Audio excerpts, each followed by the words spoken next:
সবচেয়ে বড় কথা হলো যে আমি আসলে শিল্পী পরিচয়টা মাথা থেকে ঝেড়ে ফেলে তারপরে এখানে আসছি। আমি গাছ খুব ভালোবাসি। এটা তো আসলে বাগান বলা চলে না, এটাকে বনাঞ্চল বললেই ভালো হয়। এত ঘন বহিন বন যে আমরা আমরা যে কয়জন একসাথে এসেছি সবার আসলে খুব মনটা খুব ভালো হয়ে গেছে। আর বৃষ্টি যে হচ্ছে এটা এটা বারবারই একটা কথাই মনে হচ্ছে যে হু কেয়ার্স, মানে আমরা আসলে বৃষ্টি যদি আরও জোরেও আসে আমাদেরকে দমাতে পারবে না, কারণ আমরা বৃষ্টি ভালোবাসি, আমরা গাছ ভালোবাসি, আমরা প্রকৃতি ভালোবাসি।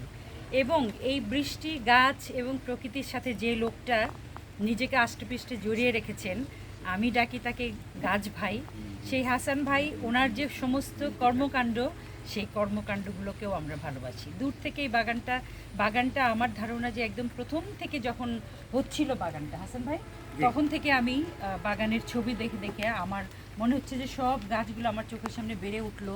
এবং গাছগুলো আমার মনে হয় যে একদম এত আপন যে সব প্রত্যেকটা গাছ মনে হচ্ছে যে আমার নিজের গাছ। তো এইভাবে ভাবতে তো আর কোনো অসুবিধা নাই। তো যাই হোক, আজকে শেষ পর্যন্ত আমি আসতে পারলাম।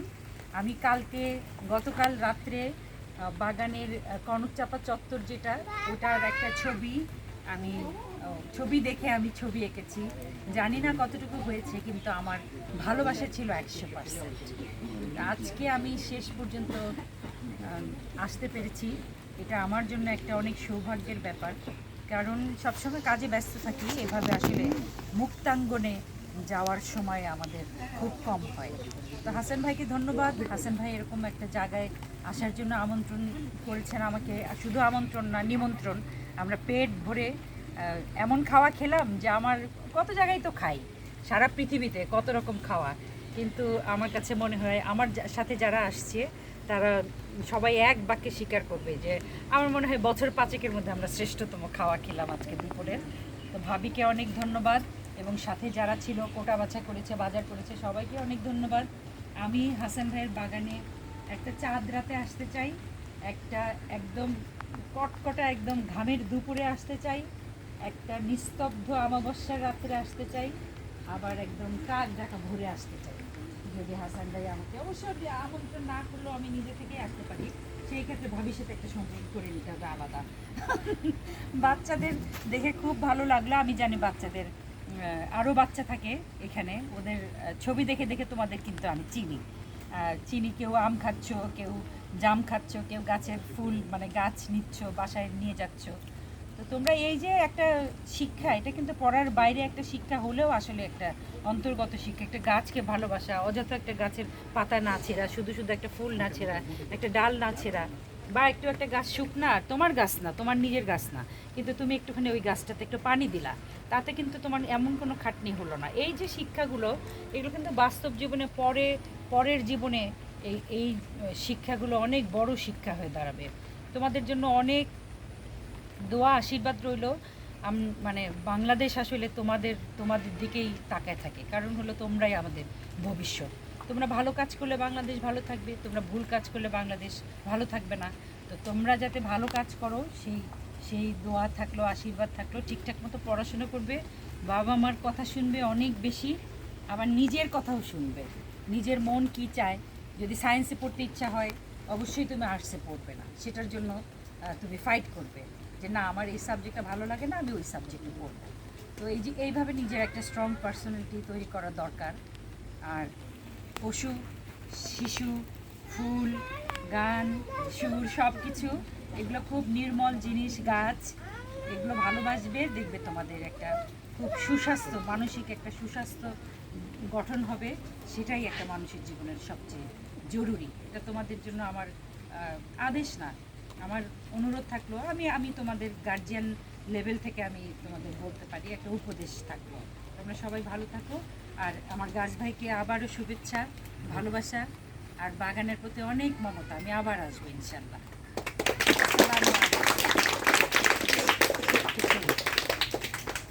অশেষ ধন্যবাদ।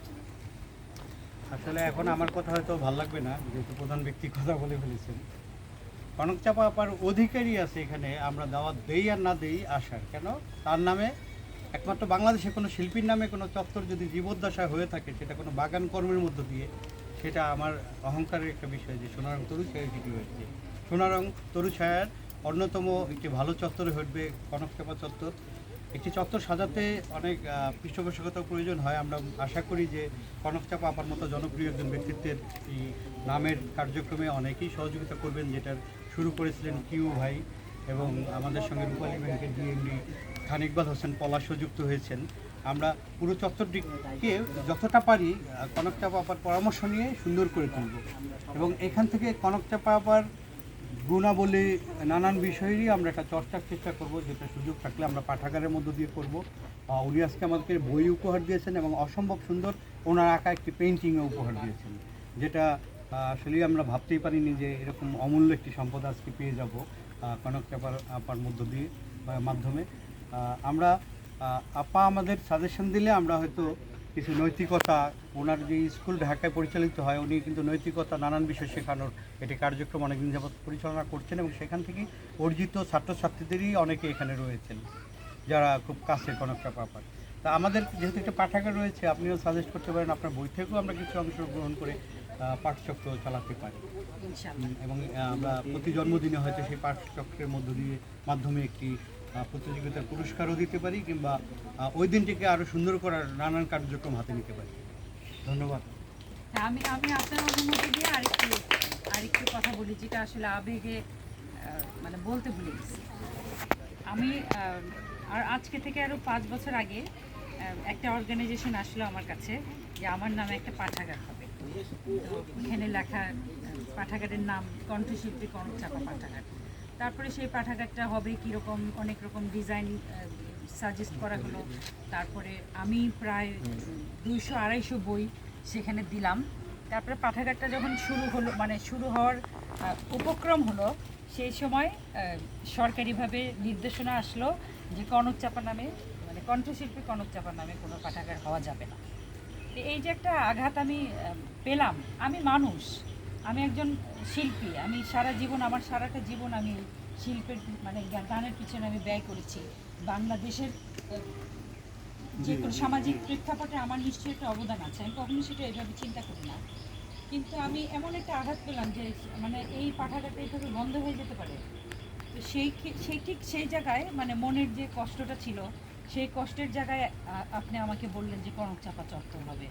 আমি কিন্তু আপনাকে বলেছি, ভাই কনকচাপা চত্বর করেন না, এটা একটা তারপরে শেষে হবে না। কিন্তু আপনার সেটা যুদ্ধংদেহী ভাব নিয়ে আপনি সেটা কেয়ার করেননি, আপনি সত্যি সত্যি সেটা করেছেন। এটা আসলে আমার সৌভাগ্য বলেন, আমার জীবন ধন্য হয়ে যাওয়ার মতো একটা অনুভব বলেন, যে ওই চত্বরটা যখন আমি আজকে যাচ্ছিলাম, আপনি বললেন আপা এখানে স্যান্ডেল পায়ে দিয়ে ওঠা যাবে না। ওই সময়টা না আমার গায়ে কাটা দিয়ে উঠলো, মানে একটা চত্বর আমার নামে, সেখানে সেটাকে মানে একটা শ্রদ্ধা বোধ থাকবে। তো এটা জীবদ্দশায় হলো, নিশ্চয়ই আমি মরে যাওয়ার পরেও সেটা থাকবে। তো বাঁচবার কতদিন, কিন্তু মরলে তো অনেক লম্বা দিন, তাই না? তো আসলে আমি খুবই আপনার কাছে শুধু আমি আপনাকে ধন্যবাদ জানাই না, কৃতজ্ঞতাও জানাই। আর এই বাগানের জন্য যদি কোনো রকম সহায়তা, যে কোনো রকম সহায়তা সবসময় আমাদের কাছ থেকে পাবেন। আমার বিরাট একটা বাহিনী আছে, আমার মোটামুটি 2টা বাহিনী আছে, তারা আপনার বাগানের জন্য তাদের দৃষ্টি থাকবে, এবং আমার পক্ষ থেকে যতটুকু সম্ভব আমি করব। আর সেটা ছাড়া শুভকামনা যেটা, সেটা থাকবেই, সেটা সবচেয়ে প্রথম থেকে। তো আমরা বৃক্ষের বন্দনার পাশাপাশি মানব বন্দনাও করি, এই অর্থে করি যে মানুষও তার গুণাবলীর মধ্য দিয়ে মহিরূহ। একটি গাছ যেমন মানুষ সমাজকে নানান রকম কিছু দেয়, নানান গুণাবলী সম্পন্ন মানুষ কিংবা বিশেষজ্ঞ শ্রেণীর মানুষ নানানভাবেই সমাজকে গাছের মতোই উপকৃত করে যায়। তো এই সোনারঙই চালু হয়েছিল। আমি ব্যক্তিগত একটি ঘটনা বলি। একবার এত অভাবে, আমি তখন ঢাকায় থাকতাম, এত অভাবেই ছিলাম যে আমার একটা সোয়েটারও ছিল না, এত শীত পড়লো ওই বছর। আমার খুব কাছের এক আপা, ওনার কাছে গেলাম অনেকদিন পরে, উনি এটা ফিল করলেন এবং উনি আমাকে 500 টাকা দিলেন একটা সোয়েটার কেনার জন্য। ওই দিন থেকে সোনারং নিয়ে আমি কাজ শুরু করলাম। এটা কিন্তু একটা অনেক মানববন্ধনা। হয়তো তার সঙ্গে আমার অত যোগাযোগ হৃদ্যতা নাই, আপনিও তাকে চেনেন, তার নামে গাছও আছে আমার বাগানে। কিন্তু এই যে একজনের উৎসিলায় অনেক কিছু হয়ে উঠতে পারে, একজনের প্রতি কৃতজ্ঞতা প্রকাশ করতে গিয়ে দৃষ্টিনন্দন তাজমহলে যে হতে হবে তা না, অনেক কিছু আরও কল্যাণমুখী কিছু হয়ে উঠতে পারে। এবং একটা বিরুদ্ধ পরিবেশে কিন্তু আমি কাজ করে যাচ্ছি, সেটা যে গাছ রোপণ করছি, পরিবেশবিদ থেকে শুরু করে অনেকে কিন্তু ফিল করে যে গাছ রোপণ খুব জরুরি একটি বিষয়, আপনি কথা বলেন। তো এই জরুরি বিষয়গুলো ফিল করলেও কার্যক্রমের সময় কিন্তু আমরা সহযোগিতার হাত তাদের কাছ থেকে ওইভাবে বাড়ানো অবস্থায় পাই না কখনো। এবং এখন যেই রাষ্ট্র পরিচালনা যে দলটি আছে, আমি কিন্তু ব্যক্তিগতভাবে সেই দলের সমর্থক, কিন্তু আমি কিন্তু এই কাজটি করতে গিয়ে, সমাজসেবামূলক একটি কাজ করতে গিয়ে আমি বিএনপির লোক রাখবো না, আওয়ামী লীগের লোক রাখবো কিংবা ছাত্র ইউনিয়ন রাখবো না, জামাত রাখবো, এই মানসিকতা নিয়ে আমি করতে চাই না। আমি করতে চেয়েছি যে একজন চোরও যদি একটি গাছ রোপণের জন্য কিংবা একটি গাছ দিতে আমার কাছে আসে, আমি মনে করি যে তার সবচেয়ে ভালো গুণাবলীর কাজটা তিনি করে গেলেন। সেটাই।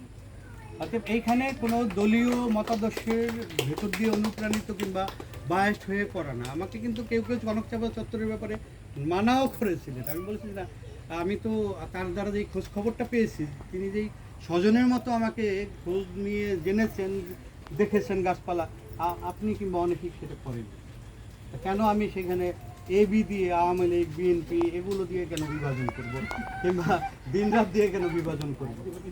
তো সবাই বৃক্ষরোপণের সঙ্গে থাকলে আমাদের এই কার্যক্রম সার্থক হবে। এবং আমরা বৃক্ষরোপণের পাশাপাশি কিন্তু পাঠ্যক্রম যুক্ত করেছি। আমরা চেয়েছি যে গাছের পাতা আছে, বইয়েরও পাতা আছে, সব পাতার সমন্বয়ে এক ধরনের সংস্কৃতি পেশা বৃক্ষরোপণ হয়ে ওঠে। সেটাই। এবং এই যে আপার সঙ্গে সম্পর্ক, এটা কিন্তু ওই যে পরীক্ষায় পড়ে পড়ে পাশ করে কিন্তু হয়নি, ওইটারও দরকার আছে, কিন্তু একটু চোখ কান খোলা রাখতে হয়। একটু নেশার জায়গা, একটু পেশার জায়গার মধ্যে যদি নান্দনিক কিছু যোগ করা যায়, তাহলে কিন্তু বহুমুখী মানুষ স্বজন হয়ে ধরা যায়। কিন্তু আমি নর্মাল একটা গ্র্যাজুয়েশন করে ছেলে, আমি হয়তো একটা ব্যাংকের কেরানি হতাম। আমি কিন্তু অনেক শিক্ষাবিদকেও আমার অনুষ্ঠানে পাই, যাদেরকে আরও হাই অফিসিয়াল লোকটা স্যার বলেন, কিংবা হাই অফিসিয়াল লোকদের স্যার বলতে বলতে অস্থির, তারাও কেউ কেউ আমাদেরকে ভাই বলেন, আমিও ভাই বলি। এই ভ্রাতৃত্বের বন্ধনটা অটুট হয়েছে এই সামাজিক কার্যক্রম নিরপেক্ষভাবে সুস্থ চিন্তায়, সৎ চিন্তার মাধ্যমে করে যাচ্ছি বলে।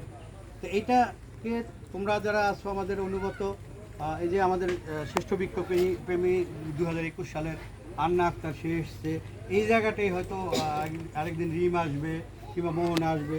আবার আমরাই দেখি যে কেউ কেউ মানে আর্থিক সম্পর্কটাকে দীর্ঘমেয়াদী করে না। বাগান হয়ে গেল 5% গাছ রোপণ শেষ, আর বাগানে গিয়ে কী হবে না। আমরা চাই যে একটা আত্মার বন্ধনও যাতে তৈরি হয়। আত্মার বন্ধন তৈরি হওয়ার কারণে কিন্তু তার কিন্তু এখন গাছ নেওয়ার উদ্দেশ্যে আজকে আসা না, কিংবা এর গাছ নেওয়ার উদ্দেশ্যে আসা না, কিংবা উনি একজন প্রাণী বিষয়ক চিকিৎসক বিশেষজ্ঞ এবং অনেক বিষয়ে তার ট্রেনিং আছে। ওনার নাম সোহেল, উনি কিন্তু চলে এসছেন বৃষ্টি মধ্য দিয়ে। এবং আমি কিন্তু অনেককেই বলি নাই, কারণ অনেককে তো বসতেও দেওয়ার মতো আমার যথেষ্ট জায়গা নেই।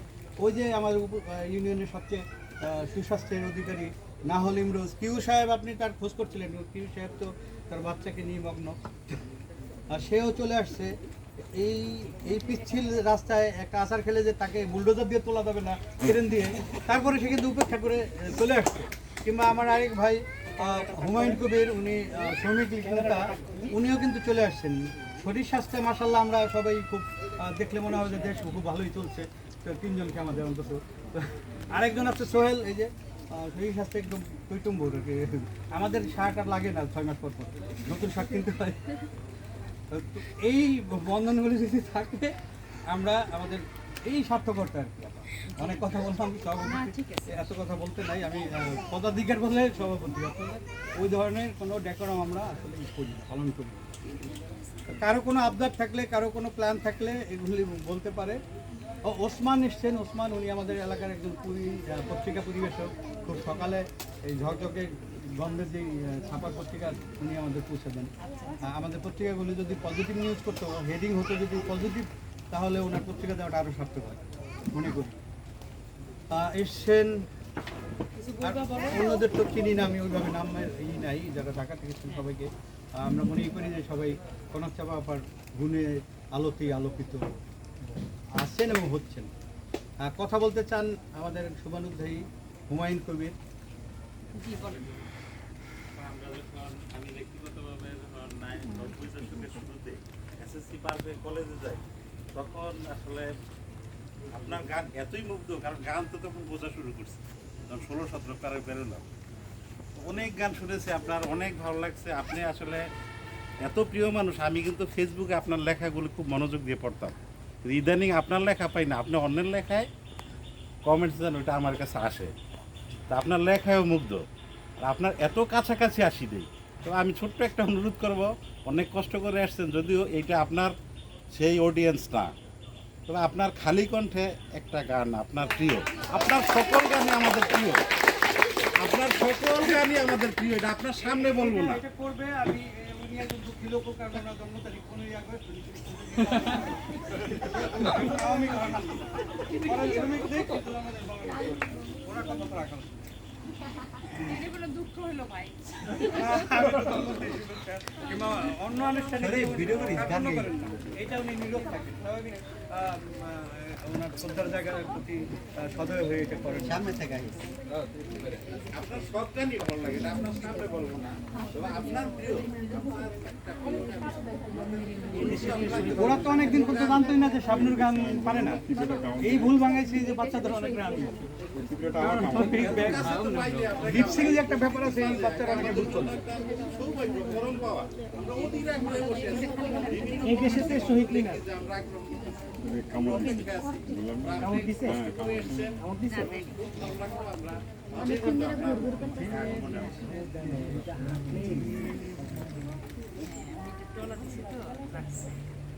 হ্যাঁ, ধন্যবাদ।